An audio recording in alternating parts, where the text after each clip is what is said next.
Boa noite, queridos, graça e paz. Convido vocês a abrirem, imagino que vocês já estavam com a sua Bíblia aberta nas leituras que a gente fez, mas nós vamos olhar os versículos 67 até o versículo 80 do final do capítulo.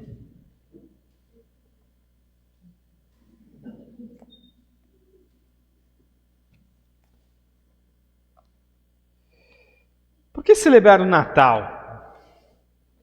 A gente está nessa época de final de ano, né? Sempre Natal no final do ano, né? Porque é data, obviamente. Mas por que celebrar ele de fato? Por que realmente nos juntarmos e celebrar essa data? Até mesmo como igreja. Pensar que talvez essa é uma das maiores festas do nosso calendário. Isso é esperado. O mercado ganha muito dinheiro nessa época. Você talvez tira aquela caixa empoeirada de decoração, aquela árvore estava embalada lá com um monte de coisa, você tira agora, você já começou a juntar o dinheiro já há um tempo para conseguir comprar talvez alguns presentes para a sua família. Você talvez já até está planejando já algumas coisas do seu Natal. Você planejou o que você vai comer no Natal talvez já. Vai comprar aquele Chester, né? Aquele frango que só tem nessa época, né? Não tem nenhuma época do ano. Não sei porquê, não sei nem se deve ser verdade aquele frango lá, mas enfim. Você está planejando como é que vai ser seu tempo de família. Provavelmente você vai viajar. Você está programando isso. Você vai para uma outra cidade, encontrar com sua família. As pessoas vão fazer isso. De maneira geral, todos vão fazer isso. Você vai trocar presentes com outras pessoas. Mas para que fazer isso? Sem entendermos o porquê Jesus nasceu, toda essa festa, ela fica sem sentido. E não só, talvez, pensar na realidade disso, mas até mesmo se a gente refletir sobre a realidade, muitas vezes, do qual nós estamos passando. E você pode se perguntar, por que celebrar o Natal? Até mesmo se o meu coração está muito pesado. Meu coração ele está doído, são coisas que acontecem ao meu redor, a minha circunstância, as minhas situações, aquele tão momento em família que eu planejava, talvez ele não vai acontecer, por razões que sejam. Ou talvez se acontecer, vai acontecer pelo menos com algum sentimento de não tanta alegria assim. Talvez é aquele final de ano em que você gostaria de fazer uma festa, mas o bolso talvez não vai deixar fazer essa festa do jeito que você gostaria. Não vai ser aquela festa que você tanto gostaria. Além do mais, porque sem a gente entender de fato por que Jesus nasceu, toda a festa ela continua sem sentido. Seja pelas dores ou até mesmo por aquilo que nós fazemos. Porque no fim das contas, talvez a comida dure mais alguns dias, mas ela vai acabar. A decoração ela vai ser tirada. Em algum momento você vai tirar a sua árvore de Natal, vai botar na caixa e vai guardar de novo. Cada um vai voltar para a sua casa das viagens que fez. A família que se alegrou naquele momento volta a ter os seus problemas que são normais da vida. Os presentes provavelmente que você ganhou você vai trocar em alguma loja porque ele não serviu. Ou pelo menos que você não gostou. Ou pelo menos um dia esses presentes vão se perder ou eles vão estragar. E a vida ela volta então a ter uma realidade difícil e dolorida, que muitas vezes nas festas nós nos esquecemos, ou tentamos nos esquecer. Sem entender o sentido do porquê Jesus nasceu, toda a festa fica sem sentido. E por isso então nós precisamos entender o porquê Jesus nasceu. E porque Jesus nasceu, então nos faz alegrar nos faz celebrar com mais alegria e intencionalidade. Faz sim fazer com que você tire a sua árvore de Natal e entenda que é um motivo de celebração, porque Jesus nasceu por uma razão. Faz sentido você se encontrar com família, mesmo que talvez a festa seja um pouco escassa, porque o fim não está na festa, mas em Jesus e na razão do porquê ele nasceu. E esse texto do qual nós vamos estudar hoje, ele vai nos contar do porquê Jesus nasceu. Talvez, obviamente, eu imagino que você já sabe, mas nós precisamos nos lembrar. Precisamos do Natal, assim como precisamos da Páscoa, para que nós possamos compreender o todo do porquê Jesus nasceu e como isso ensina aos nossos corações enquanto estamos caminhando nessa vida. Por isso, talvez como uma grande ideia para que a gente compreenda essa realidade, está ali: bendito seja Deus que vem em nosso favor, trazendo salvação. A gente já leu quase que o capítulo 1 inteiro, e basicamente o que está acontecendo aqui é Jesus, ele está sendo anunciado que vai nascer, né? A gente vê a realidade ali, só que o Lucas ele nos traz um outro contexto, onde ele não foca primeiramente em Jesus. No capítulo 2 a gente vê o nascimento de Jesus, mas ele foca principalmente em João Batista. Principalmente de que o seu nascimento é anunciado para Zacarias. Zacarias, se a gente lembra ali da leitura que a gente fez agora no começo, Zacarias era um sacerdote, marido de Isabel, parente de Maria, ou prima de Maria também. E ali a gente vê na história, contando para a gente no versículo 7, que Isabel era estéril. E os dois já tinham uma certa idade. Então, ou seja, nenhuma perspectiva de filhos. E talvez olhando para essa realidade bem impossível. E aí então, Zacarias ele entra ali para fazer o seu trabalho de sacerdote. E quando estava ali fazendo uma vez por ano, como é o texto que mostra ali para a gente, o anjo do Senhor aparece para ele e começa a dizer então para Zacarias que a oração foi ouvida. Que Isabel, a esposa, daria um filho a quem ele chamaria o nome de João. Mas Zacarias, naquele momento, se torna um pouco incrédulo. Obviamente, dentro da realidade, é impossível isso acontecer. O anjo então diz que isso de fato vai acontecer. E por conta disso, até que o bebê nascesse, Zacarias ficaria em silêncio, mudo. E aí então ele sai ali da tenda, encontra com o povo sem falar nada. Principalmente porque não é só uma realidade de uma profecia, ou um dito, uma promessa de que um bebê nasceria, mas principalmente de quem seria este bebê. Que ali no versículo 16 ele diz: ele converterá muitos dos filhos de Israel ao Senhor seu Deus, irá diante do Senhor no espírito e poder de Elias, para converter o coração dos pais aos filhos, converter os desobedientes à prudência dos justos e habilitar para o Senhor um povo preparado. Era alguém que tinha uma tarefa muito importante naquilo que Deus estava fazendo. E aí então a gente chega no versículo 67. Então Zacarias ali diz assim: Zacarias, o pai de João, cheio do Espírito Santo, profetizou, dizendo. Então ali após o nascimento de João Batista já nasceu, Zacarias voltou a falar e disse que o menino se chamaria João. Essa é a realidade, esse seria o nome dele. E aí então Zacarias é enchido do Espírito Santo e começa então a falar estas coisas daquilo que a gente vê aqui. E esse cântico, talvez se você pesquisar, você vai encontrar que o nome desse cântico é chamado de Benedictus. Palavra latim, principalmente, da qual inicia ali esse cântico, essa fala de Zacarias dizendo bendito. E por isso é um texto muito conhecido, assim como o cântico de Maria, que era um texto anterior também. E a gente vê nos versículos 68 e 75, mostrando para a gente aqui então, o que esse texto nos ensina quanto à realidade do Natal. Em que ele começa dizendo para a gente ali: bendito o Senhor que vem em nosso favor. Acompanha comigo aí. Vamos ler os versículos 68 e 75 primeiro.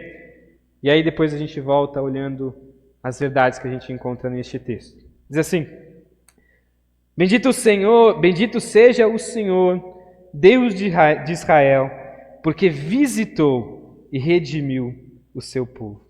E nos suscitou plena e poderosa salvação na casa de Davi, seu servo, como havia prometido desde a antiguidade, por boca dos seus santos profetas, para nos libertar dos nossos inimigos e das mãos de todos os que nos odeiam, para usar de misericórdia como os nossos pais e lembrar-se da sua santa aliança e do juramento que fez ao nosso pai Abraão, de conceder-nos livres das mãos dos inimigos, o adorássemos sem temor, em santidade e justiça, diante dele, todos os nossos dias.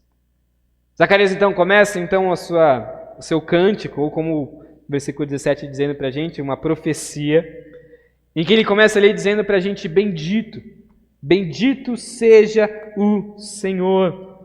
O principal objetivo daquilo que Zacarias está dizendo é para bendizer, para louvar, para dar graças a este Senhor. Por que ele deseja dar graças a este Senhor? No versículo 68 ele nos diz: porque ele visitou e redimiu o seu povo. A primeira razão por qual Zacarias ele quer louvar, ele quer exaltar, ele quer bendizer a este Deus, é porque Deus visitou, ele veio para se encontrar com o seu povo. Mas esse encontro não é qualquer encontro, não é porque Deus resolveu tomar um café com o seu povo, não é isso.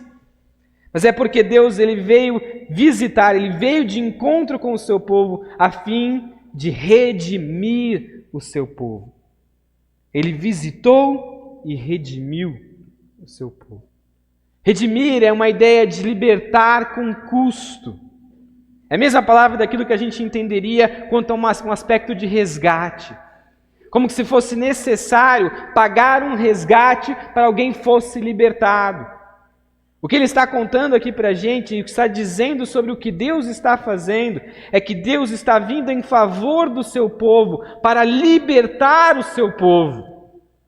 Mas não uma libertação do qual é simples e fácil, assim como qualquer outro seria capaz de fazer. Mas uma libertação que tem custo, que tem um alto grau de valor. E queridos, quando nós olhamos para a história de toda, por mais que talvez Zacarias está dizendo essas coisas, ele está cheio do Espírito, louvando ao Senhor, profetizando estas coisas, ainda não tem toda a compreensão de como que isso aconteceria. Tanto porque Jesus ainda não nasceu. Ele está dizendo coisas que talvez ainda para ele, por mais que ele está vendo que Deus está fazendo alguma coisa, e ele iniciou isso através do seu filho que nasceu, mas ele está observando e vendo que Deus há de trazer salvação ao seu filho, ao seu povo. Não por meio de João Batista, mas porque João Batista predeceria ao Senhor aquele que traria a salvação. Este que viria então para redimir, para libertar com custo. E que custo é esse? Que custo é esse que nos traz liberdade? Na história toda do Evangelho, na história toda que a gente vai encontrar até mesmo no livro de Lucas, a gente vai encontrar que esse custo é o custo da vida do próprio Filho de Deus. É assim que Deus visita e nos redime. Porque ele continua no versículo 69 dizendo: e nos suscitou, e nos trouxe, e nos deu plena e poderosa salvação. Ou algumas traduções, talvez seja a sua tradução, que está dizendo que ele nos trouxe o chifre da salvação. É no sentido, a figura aqui é de entender algo como poderoso, como um forte, como um animal com grandes chifres. Essa é a realidade do qual ele está dizendo, de mostrar a sua força. A salvação do qual este Deus vem para oferecer não é uma salvação do qual ela se perde, do qual você talvez não vai ter estabilidade de ser salvo, mas é uma salvação poderosa porque ela salva por completo. Plena e poderosa salvação. Plena e poderosa salvação na casa de Davi. Quando Zacarias nos diz aqui a realidade da casa de Davi, ele nos lembra a promessa que Deus fez lá em 2 Samuel para Davi. De que é por meio da casa de Davi que Deus traria o seu rei para todo sempre. Deus ele está vindo, está cumprindo aquilo do qual ele prometeu, principalmente a Davi. Nessa expectativa messiânica de que o Messias viria como descendente de Davi, para então trazer a salvação ao seu povo. Tanto é que ele continua no versículo 70, dizendo para a gente essa realidade de que como ele prometeu e prometeu pelos profetas, como havia prometido desde a antiguidade, desde todo o início, Deus prometeu que viria para salvar o seu povo. E, queridos, aqui é algo que nós precisamos refletir e pensar um pouquinho sobre o que de fato é a nossa vida, o que é a vida cristã como um todo, o porquê nós nos encontramos aos finais de semana, aos domingos, o porquê nós vivemos aquilo que o Eduardo trouxe para a gente de uma perspectiva diferente no trabalho, do evangelho no trabalho, do porquê que eu tenho que me comprometer com a minha esposa de uma forma que seja correta e justa à imagem de Cristo Jesus. Porque, queridos, a nossa salvação, o momento em que Deus nos salvou, o momento em que Deus decidiu então enviar o seu Filho para trazer salvação ao mundo, é diante de um plano e de uma intencionalidade. Jesus não é um acaso na história. Jesus não é uma realidade do qual Deus não estava lá fazendo nada na sua vida lá. Talvez pensando em outras coisas, e aí ele decidiu, quer saber, acho que eu vou mandar Jesus lá, ir para a terra, viver um pouquinho lá, para salvar esse povo, aí eles estão precisando, né? Não, queridos, essa não é uma verdade. O que Zacarias está aqui nos lembrando é que Deus, em sua soberania, não decidiu levantar apenas um rei ao seu povo, porque ele já havia levantado outros reis ao seu povo. A gente vê a realidade de que sempre existiram homens importantes que conduziram a história do seu povo. Mas de que agora Deus está vindo em favor do seu povo, cumprindo aquilo que Ele prometeu desde todo o início, que era de trazer salvação aos povos, principalmente ao seu povo. Não um rei qualquer, mas Jesus, seu próprio Filho, para trazer salvação, dando principalmente continuidade ao seu plano de redenção, fazendo aquilo do qual Deus sempre planejou. Desde quando o pecado entra no mundo e Deus promete que o descendente da mulher viria para acabar com o descendente da serpente. E assim então a gente veio desenrolar das Escrituras, o Antigo Testamento como um todo, a antiga aliança, nos apontando de que essa salvação viria sobre este Messias. E nessa expectativa de quando isso vai acontecer, quem será este? E agora João Batista vem então para anunciar que este é Jesus. É Ele. Aquilo que os profetas anunciaram. Este é Jesus. Queridos, isso nos alcançou. Este Deus soberano que conduziu toda a história, que conduziu a história para trazer salvação a pessoas perdidas, veio nos alcançar em nossa realidade. Quem sou eu para que este Deus faça isso comigo? O que eu tenho para oferecer a este Deus que em sua soberania conduziu todo o seu plano de redenção? Mas Ele assim, ainda assim, decidiu fazer com que este plano me alcançasse, te alcançasse. E que agora toda a nossa vida, ela é transformada nesta perspectiva, do qual eu não vivo a minha vida cristã simplesmente como se fosse um acaso na vida, como se fosse uma realidade normal, mas do qual Deus também deseja que nós participemos deste plano de redenção, de alcançar ainda assim aqueles que estão perdidos. Queridos, Deus nos salvou. Ele deseja nos envolver naquilo que Ele está fazendo. Que privilégio. Isso é graça. Isso muda a razão do porquê vivo. Uma vez alcançado por este plano de redenção, não vivo apenas por viver, por estar uma vida de sobrevivência, dia após dia, Mas agora eu vivo com mais intencionalidade para a glória deste Deus e para mostrar aos outros este plano de redenção que nos alcançou. E muda também a realidade da maneira como nós nos enxergamos. Eu deixo de olhar para mim mesmo como o centro de todas as coisas. De pensar que Deus ele está ali para me servir e para me dar aquilo que é para mim e do qual eu me frustro quando não recebo o que eu quero ou quando a vida não me dá aquilo que eu tanto gostaria. Mas eu percebo que Deus ele está desenrolando o seu plano de redenção, do qual nós estamos inseridos e do qual nós estamos participando de algo muito maior, do qual Deus é glorificado. E nós temos o privilégio de participar disso. Por isso faz sentido Zacarias começar dizendo: bendito seja o Senhor. Louvado seja o Senhor. Ele continua também nos dando algumas razões. No versículo 71 ele nos diz ali para nos libertar dos inimigos, das mãos de todos que nos odeiam. Ainda mais quando a gente pensa na realidade do povo de Israel como um todo. Um povo que viveu sob escravidão, um domínio quase em toda a sua história.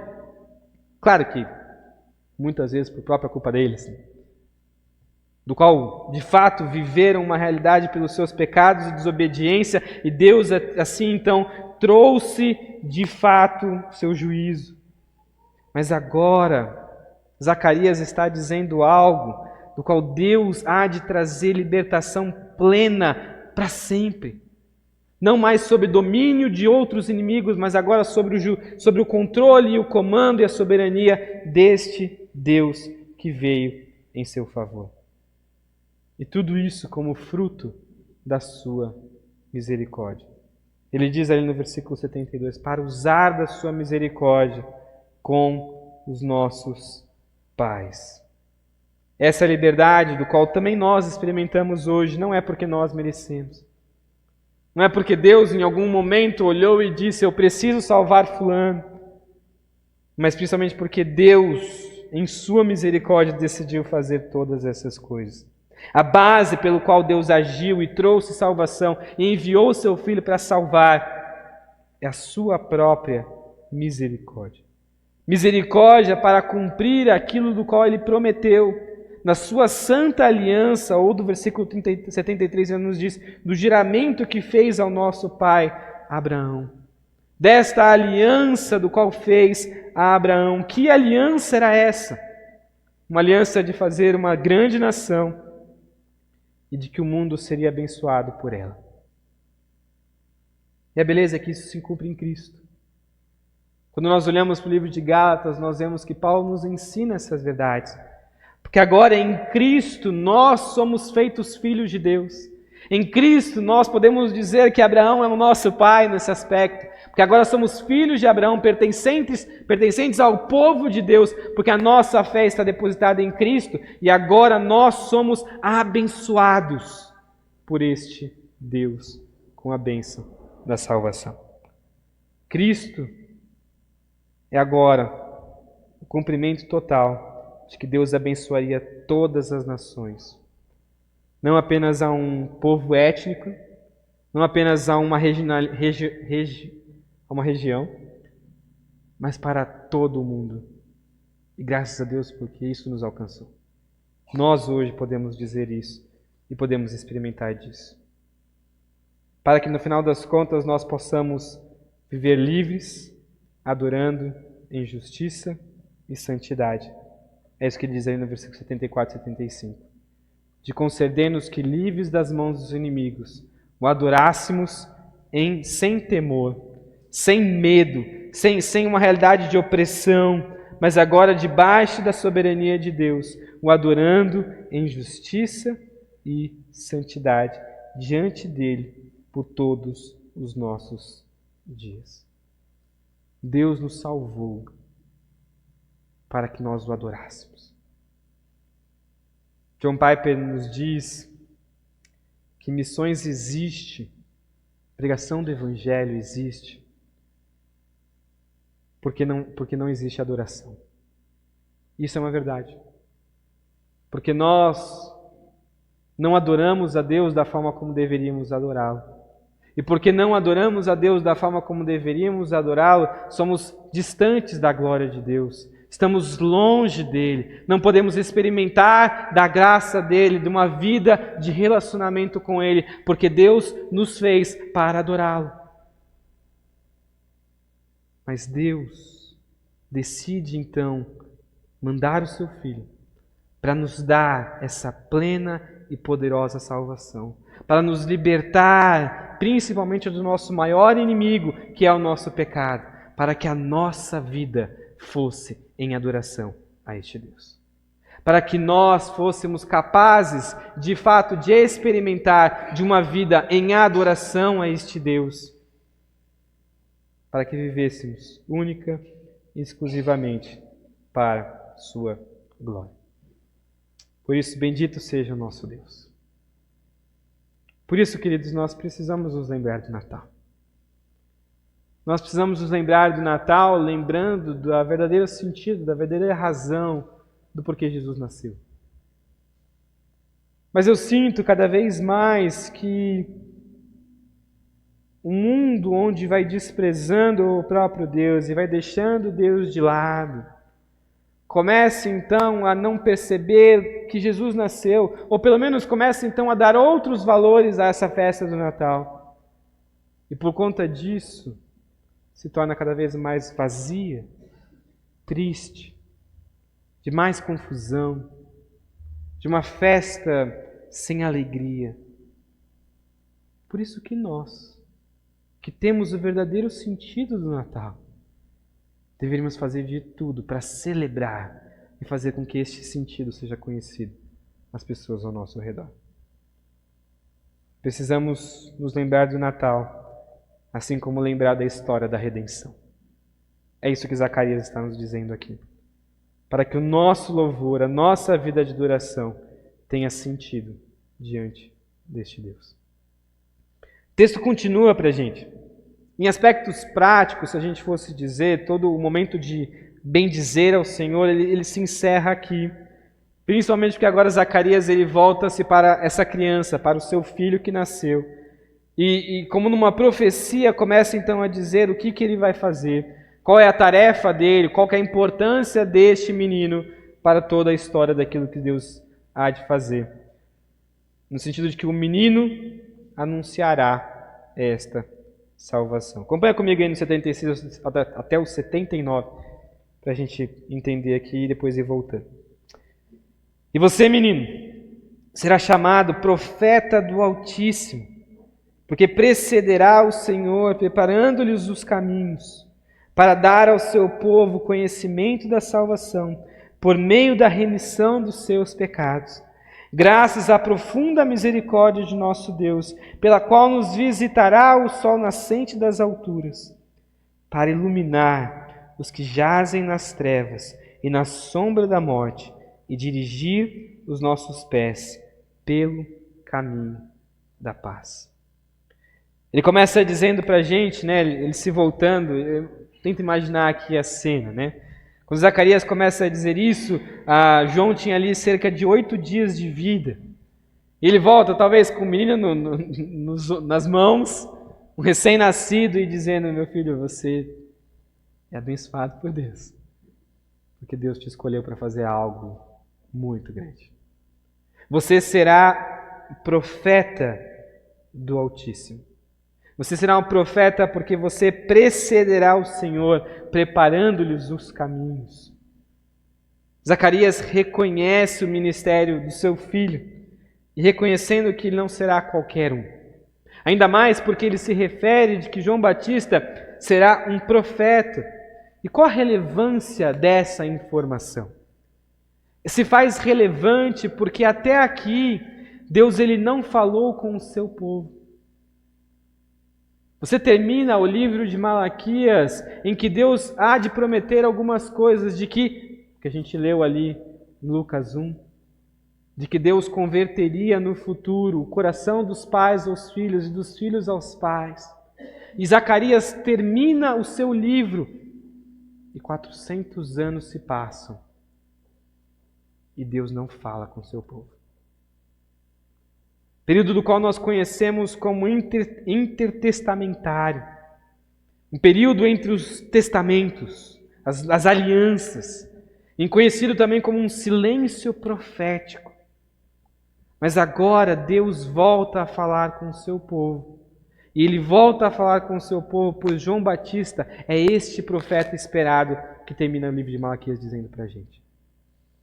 É ele que então começa a anunciar que o Senhor viria, que Deus traria então esta salvação, que de fato estava visitando o seu povo, trazendo poderosa salvação. Tanto que o versículo 77 diz isso, para dar ao seu povo conhecimento da salvação.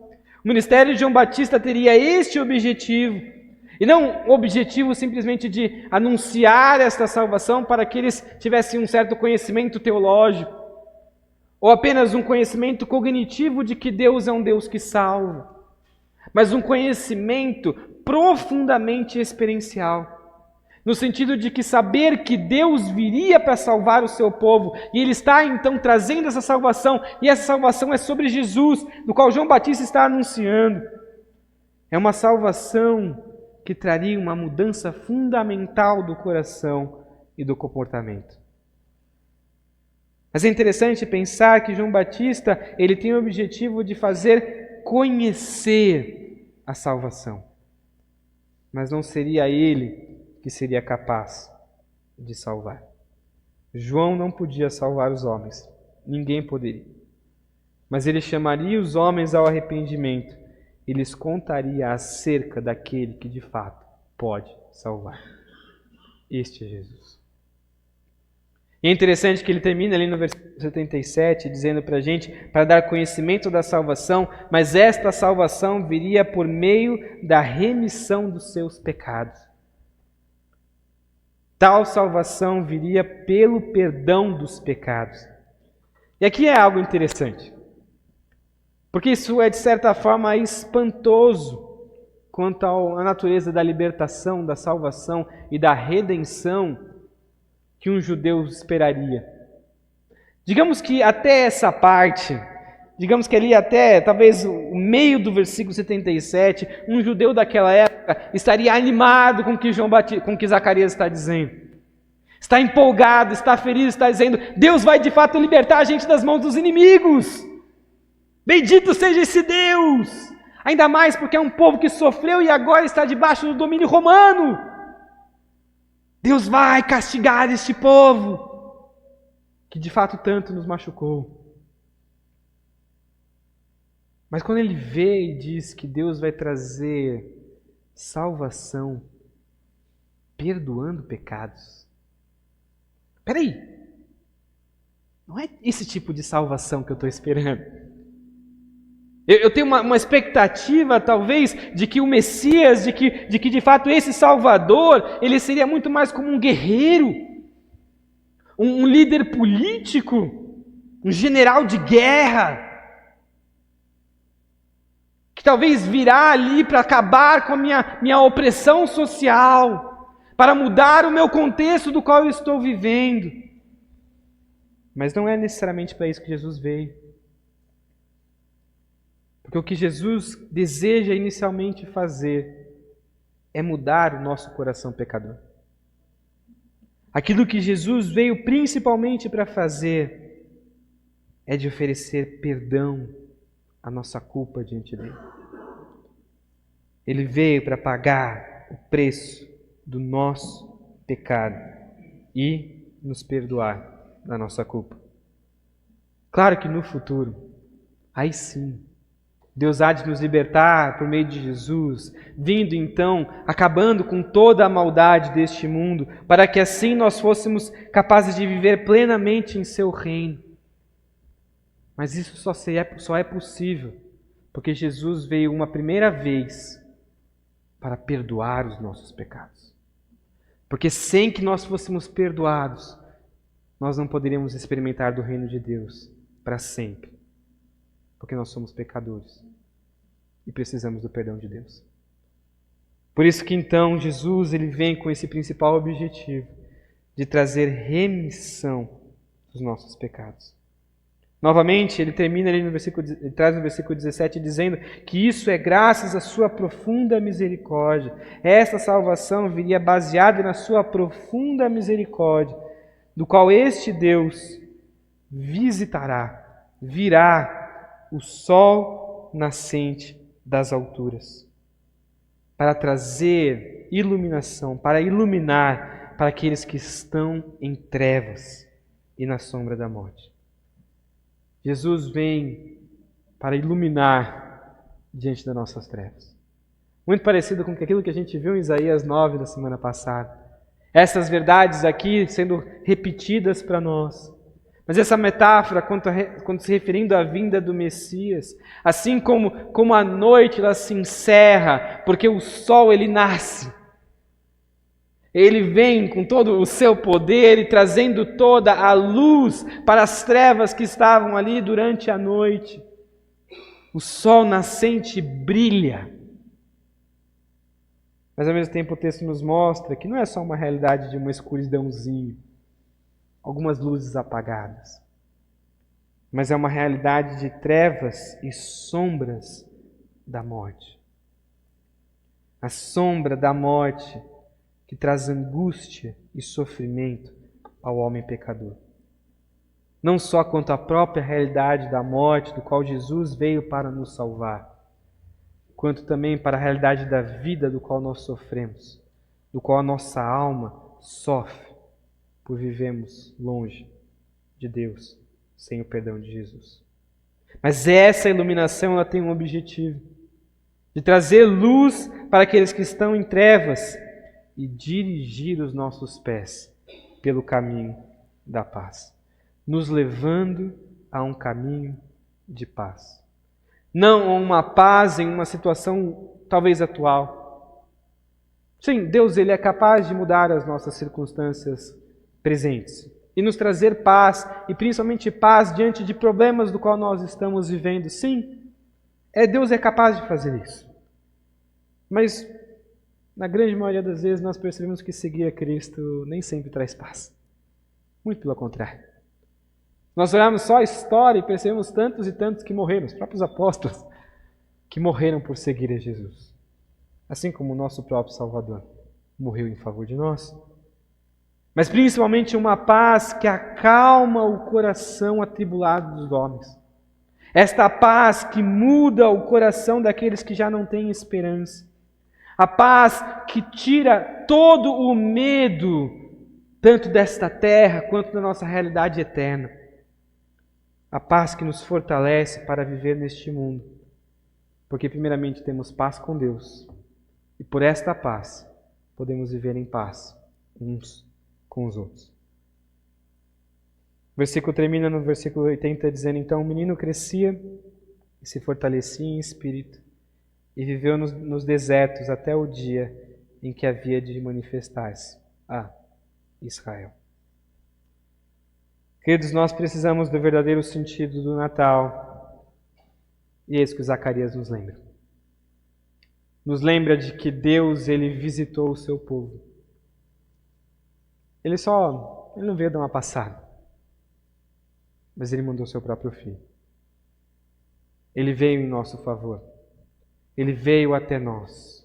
Nós que andávamos em trevas, vivendo nossa realidade de pecado, sofrendo principalmente a distância diante deste Deus e nessa realidade da vida, mas sofrendo principalmente o nosso castigo eterno de viver longe de Deus, uma morte eterna. Mas Deus nos visitou em seu plano de redenção, do qual Ele costurou toda a história, para um dia então mandar o seu Filho, para que este então pagasse o preço do nosso pecado, trouxesse perdão aos nossos pecados, e nós então pudéssemos ser transformados, não mais de viver em trevas, mas para ser conduzidos pelo caminho da paz. Desta paz do qual nós podemos experimentar hoje, mas também da paz que nós poderemos experimentar para todo o sempre, vivendo eternamente ao lado deste Deus.